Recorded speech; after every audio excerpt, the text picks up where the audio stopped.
Magandang araw ka everyone! Ako si Karandang Christina at ito ang buhay ko. At ngayong araw ay samahan niyo akong magluto ng minatamis na langka. Ito nga pala yung mga puno namin ng langka, sobrang dami niyan. Yung ibang mga puno dyan hindi pa bumubunga, pero mas marami yung may bunga na. Ito matanda na to, kaya siguro ganyan ang itsura. Lulutuin natin ngayon ay galing sa punong yan. Sobrang lalaki nilang bumunga, kaya nagtanim ulit kami. Ito nga at gusto ko ring i-share sa inyo yung bunga ng rambutan namin.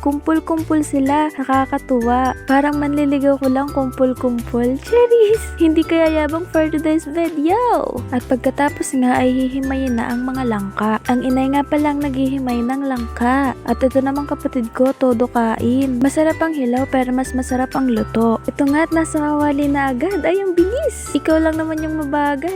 Huy! Hindi ka magiging mabagal! Bilisan mo na! Baka maunahan ka, Cheris. Ito nga, nilagyan na natin ng asukal yan. Hinahalo-halo na lang para maiga ng konti. Kaya lang hindi na ako makaintay ka everyone, tumikim na ako. Ang tanga kasi sobrang init pala, pero sobrang sarap naman. Tamang dessert lang pagkatapos kumain. After ko nga kumain, kumuha na ako ng konti sa platito. Tapos kinuha ko yung sabaw kasi sobrang sarap, kasi ang tamis. Basta masarap siya. Pagalitan ako ng inay kasi inubos ko na yung sabaw, pero at least nakain na natin. Charis, ako lang pala. Hanggang dito na lang ka everyone. Hanggang sa muli. Paalam!